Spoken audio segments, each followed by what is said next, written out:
Samajwadi party ने कल शाम कुछ और प्रत्याशियों के टिकट घोषित कर दिए, लेकिन इन घोषित टिकटों में सबसे चौंकाने वाला नाम बदायूं से शिवपाल यादव का रहा।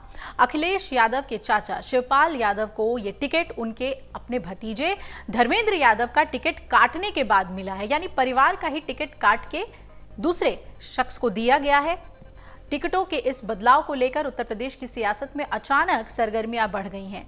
चर्चाएं इस बात की हो रही हैं कि सपा के कद्दावर नेता और बदायूं से 4 बार के सांसद रहे सलीम इकबाल शेरवानी के पार्टी छोड़ने के बाद सपा के लिए बदायूं सीट कमजोर मानी जाने लगी है। इसलिए सियासी गलियारों में सवाल उठ रहे हैं कि आखिर कमजोर हुई बदायूं सीट पर शिवपाल यादव को टिकट क्यों दिया गया है।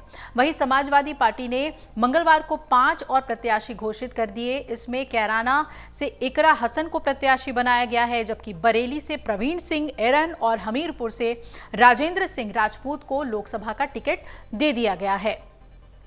प्रधानमंत्री नरेंद्र मोदी के लोकसभा क्षेत्र वाराणसी से सुरेंद्र सिंह पटेल को सपा ने अपना प्रत्याशी बनाया है, जबकि बदायूं से शिवपाल सिंह यादव को प्रत्याशी बनाकर मैदान में उतार दिया गया। पहली सूची में पार्टी ने बदायूं से धर्मेंद्र यादव को प्रत्याशी बनाया था, लेकिन अचानक हुए बदायूं सीट के फेरबदल को लेकर उत्तर प्रदेश के राजनीतिक गलियारों में तमाम तरह की चर्चाएं चल रही हैं, अटकलें चल रही हैं।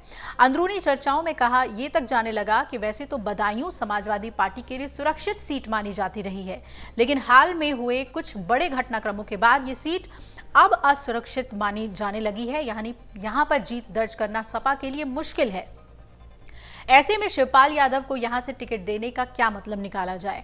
राजनीतिक विश्लेषकों की माने तो बदायूं से समाजवादी पार्टी के 4 बार के सांसद सलीम इकबाल शेरवानी ने पार्टी छोड़ दी और 1996 से लेकर 2009 तक समाजवादी पार्टी के नेता सलीम इकबाल शेरवानी बदायूं से लगातार सांसद रहे हैं। 2009 में मुलायम सिंह यादव के भतीजे धर्मेंद्र यादव बदायूं से चुनाव लड़े और सांसद बने। 2014 में भी धर्मेंद्र यादव इसी लोकसभा सीट से चुनाव जीतकर संसद पहुंचे, लेकिन 2019 में भारतीय जनता पार्टी ने यह सीट समाजवादी पार्टी के हाथ से छीन ली। अब राजनीतिक जानकारों का मानना है कि 4 बार के सांसद और समाजवादी पार्टी के बड़े मुस्लिम नेता सलीम इकबाल शेरवानी के पार्टी छोड़ने से समाजवादी पार्टी की पूरी सियासी चौसर बिगड़ गई।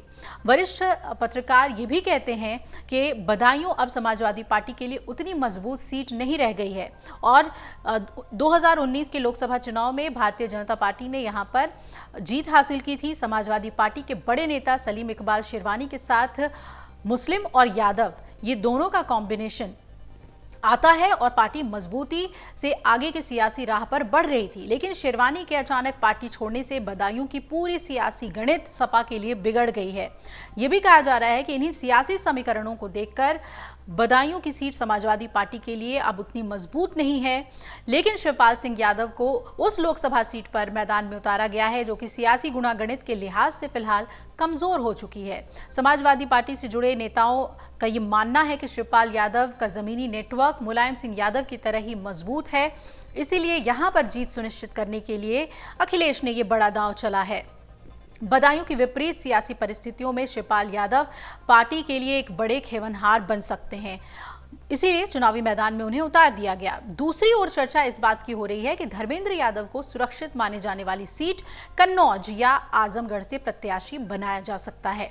अब जो रणनीति अखिलेश यादव एक सीट पर लगा रहे हैं, बना रहे हैं, देखना है कि इसका कितना फायदा उन्हें चुनाव में मिलता है, क्योंकि अब उनके सामने कांग्रेस को सीट देने वाली समस्या नहीं है, क्योंकि गठबंधन फेल हो चुका है। अब वो उन हर सीट पर काम कर रहे हैं, वर्कआउट कर रहे हैं कि जीत वहां पर सुनिश्चित हो, और इसी के तहत बदायूं में ये बड़ा उलटफेर उन्होंने कर दिया है।